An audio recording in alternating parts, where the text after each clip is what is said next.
नमस्कार. आपण पाहताय आणि ऐकताय आपल्या हे यूट्यूब चॅनल. मी गणेश तुकाराम शिंदे आपणा सर्वांचं आपल्या हे यूट्यूब चॅनलवर हार्दिक स्वागत करत आहे. योगाची की दुर्घटनाच म्हणा, काय घडलं असावं असं की राष्ट्रवादीचे प्रदेश अध्यक्ष खासदार सुनील तटकरे आणि राष्ट्रवादीच्या प्रदेश महिला अध्यक्षा रुपाली चाकणकर यांच्या हाताच्या बोटाला मार लागला. नेमकं रुपाली चाकणकरांच्या तर्जनीला लागलेल्या मारावर मग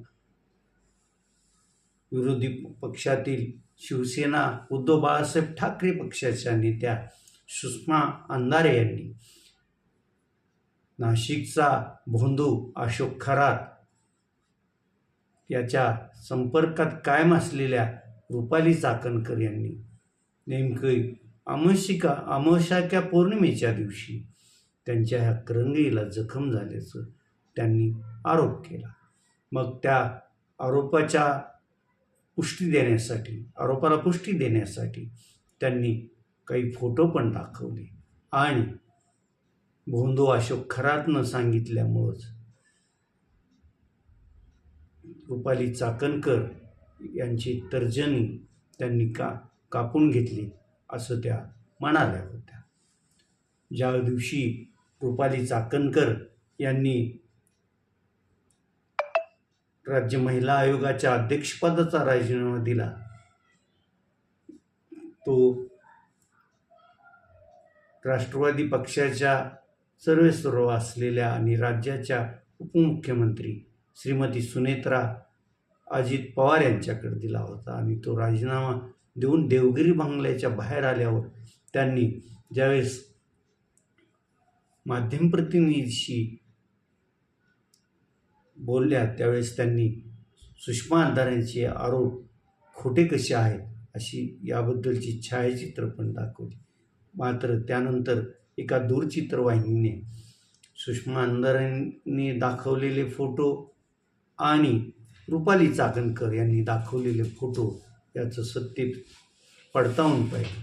त्यावेळेस सुषमा अंधारे यांनी जे फोटो दाखवले आहेत, त्यांनी जो आरोप केला आहे त्यात तथ्य असल्याचं त्यांनी म्हटलं आहे. यावरून रुपाली चाकणकर यांची तर्जनी कशामुळं कापली हा प्रश्न कायम राहिला आहे. यावर आता काल का परवाच रुपाली चाकणकर यांनी आपल्या धनकवडी येथील गणेश मंडळाच्या पदाधिकाऱ्यांचा एक व्हिडिओ व्हायरल केला आणि त्यात रुपाली चाकणकर मॅडमच्या तर्जनीला जी जखम झाली आहे ती त्यांच्या गाडीच्या दरवाजामुळे झाल्याचं त्या कार्यकर्ता त्यात म्हणतोय असं दिसून येते. म्हणजे रुपाली चाकणकर यांनी ही माझी जखम ही गाडीच्या दरवाजामुळे झाल्याचं म्हटलं आहे. तर तिकडं सुनील तटकरे यांच्यावर हे फोटो दाखवून आणि त्यांच्या बोटाच्या जखमेबद्दल ज्यावेळेस राज्यभर चर्चा सुरू झाली तेही भोंदू अशोक खरातच्या संपर्कात असल्याचं लोकांचं म्हणणं होतं आणि भोंदू अशोक खरातनं सांगितल्यामुळंच त्यांनी आपल्या बोटाला इजा करून घेतली असं लोकांनी आरोप केले.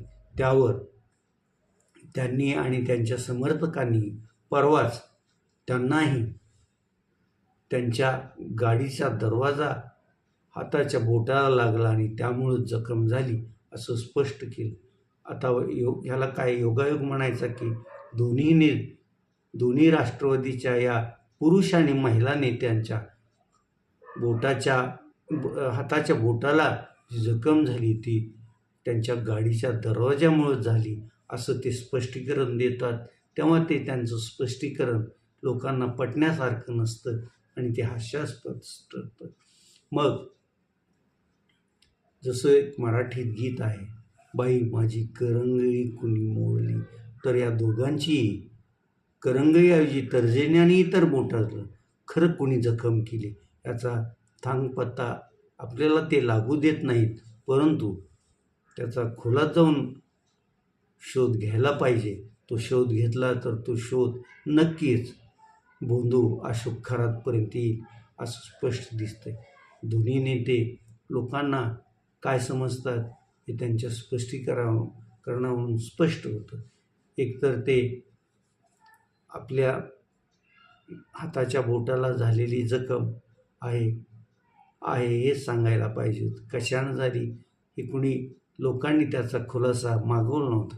पण ज्यावेळेस कुणी त्यांच्यावर भोंदूबाबा अशोक खरातच्या सांगण्याप्रमाणे त्यांनी त्यांच्या हाताच्या बोटाला जखमा केल्या आहेत असं म्हणले असतील, त्यावेळेस त्यांनी खुलासा करणं गरजेचं होतं. परंतु त्यांनी दोघांनी मिळून एकाच याचा खुलासा केला आहे, तो मात्र पटण्यासारखा नाही हे मात्र नक्की.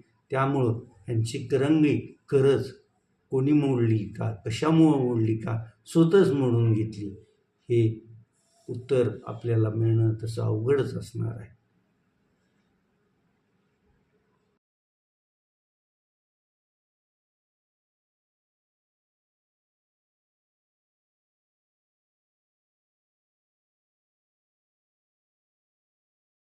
धाराशिव नगर परिषदेत सत्ता बदल झाला. 100% भाजपची सत्ता आली आणि मग ज्या 140 कोटी रुपयाच्या 59 रस्त्याच्या कामाला स्थगिती होती, ती भाजपची सत्ता नगर परिषदेवर येताच शासनानं उठवल्याचं जिया आपण काढला.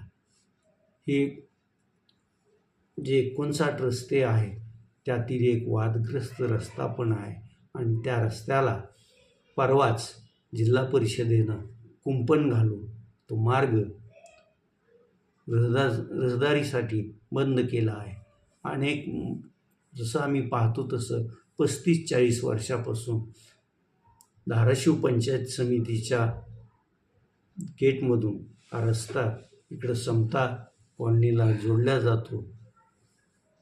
सोलापूर छत्रपती संभाजीनगर जुना हायवे ते समतानगरचा सह्याद्री चौक असा हा जोडणारा रस्ता, तसा समतानगरमध्ये समता कॉलनीत राहणाऱ्या त्याच्या आसपास राहणाऱ्या लोकांना कोर्ट, जिल्हाधिकारी कार्यालय, जिल्हा परिषद, नगर परिषद या कार्यालयांसाठी जोडणारा जवळचा रस्ता होता. तसाच हा रस्ता नागरिकांसाठी बसस्थानक आणि इतर बाजारहाट करण्यासाठी पण जवळचा ठरत होता.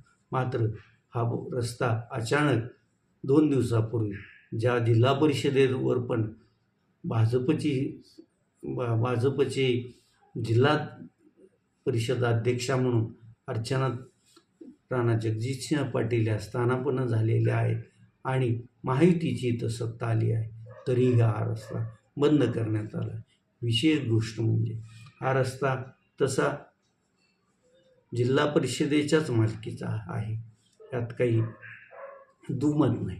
परंतु नागरिकांसाठी हा रस्ता खुला होता आणि कदाचित त्यामुळंच जे 59 रस्ते धाराशिव शहरातून होणार होते त्यात याही रस्त्याचा समावेश होता आणि या रस्त्याच्या 1,30,00,000 रुपयाच्या कामाचं टेंडर पण निघालेलं होतं आणि हे टेंडर पण एका एजन्सीला देण्यात आलं आहे.